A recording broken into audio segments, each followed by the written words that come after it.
Welcome to the shed. My name is Mr. Dusty and this is my XL Grassroots Racing. Now for some drivers it looks like the cheapest and easiest form of motorsport, for others it seems out of reach depending on what your budget is. So what if you want to race at one of Australia's most iconic circuits, which is Bathurst Mount Panorama? XLs actually do race at Bathurst once a year. Today I want to go through the figures of what it costs to run at Mount Panorama if you're at an entry level. From personal experience, I raced at Bathurst for the first time last year. It was a no money can buy experience. I had the best time of my life.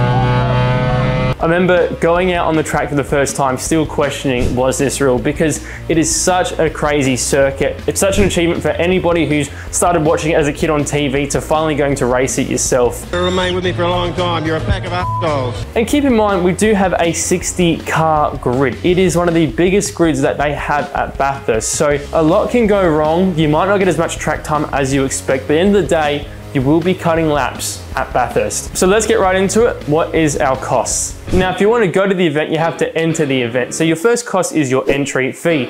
Now, our cost this year just to enter the event alone with our one car was $2,200. Now, because we're racing as a support category under the Bathurst 6 Hour, there's TV coverage, there's more people, there's more effort that goes into an event like this, hence why the entry fee has to be increased. Now, you imagine 60 people paying $2,200, $2,200 times by 60, so it would cost the category around $132,000 just to have a spot. Now that is our first cost and our biggest cost for the event. Now the next cost I have is the travel to the event. Now you can fly there or you can drive there depending on where you're from. We are going to drive to the event so that we have a vehicle there that we can use to get around. If you fly over and get a rental car, it's actually going to cost you more than just driving over. There's many factors why people can't do this. If you can't get time off your job, it's a long time to travel there, it might not work out. Now, my rough figure for travel by car, which I calculated from last year, is a flat rate of around $1,000. You have to pay for fuel, you're getting snacks on the way. We've got a petrol Hilux that we're taking over.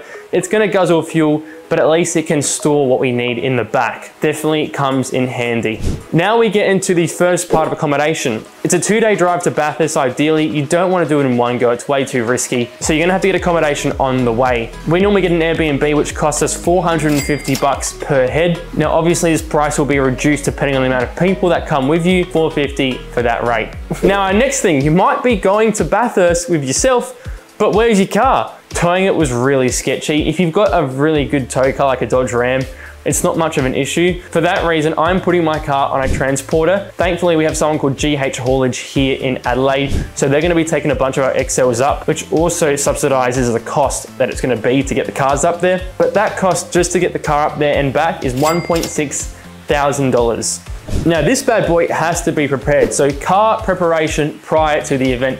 You're gonna do practice days, you're gonna do state level events, you're gonna put some wear and tear on your vehicle before you do Bathurst. But if we're talking about brake pads, brake rotors, oils, filters, and tires, you're looking at spending about $1,200, and they're the things I'm definitely gonna be doing before the event. This is stressing me out, this. So the next cost can vary for everybody. Accommodation. Now the accommodation cost is a huge game changer. If you want to save money, you can, and that is by camping. But we camped last year, and I'll be honest, I really didn't like it. It was cold, it started raining. If you want to get, let's say, an Airbnb or one of the Ridges hotels, you're looking to spend over $3,000. In fact, I would put that cost at $4,000. Now, this cost can be split between people, obviously. So the more people you have in an Airbnb, the cheaper it is. This year, I've decided I'm going to be camping again, which I'm kind of like, damn it, I want to live the luxurious life. I'm at Bathurst, I want to make the most of it and have a nice warm place. But at the same time, it costs $100 to have a campsite for 4 nights. I can save $3,900 if I just decide to camp. But I really do, I love the Bathurst facilities, so they are so good for camping. And also, it's a bit more Aussie when you're actually camping. My last cost, and it's an inexpensive one, but you have to consider it, is food and water. Now, I put this down at $150. You want to be buying high protein type foods. You don't want to be buying all these snacks that are going to be full of sugar. Key to being good on track is to also have the right diet. So you want to spend good money on good food. And my last expense for you guys and girls is a psychologist, because when you lose Bathurst, you're going to be mentally deprived. You're going to need therapy. So our total cost, as you can see on screen so far, now for some that may be cheap and for others that may be expensive. That is the world of motorsport. There are so many different categories, so many different levels of it. But if you're going to race at Bathurst, it is still going to be quite a massive jump from a state level. I hope these costs have maybe helped out someone else that's going to be racing at Bathurst. And if you've had a similar experience or you're keen to go racing, let us know in the comments below. Love to hear your stories. Thank you all for watching. Leave a like and subscribe. We'll see you all soon.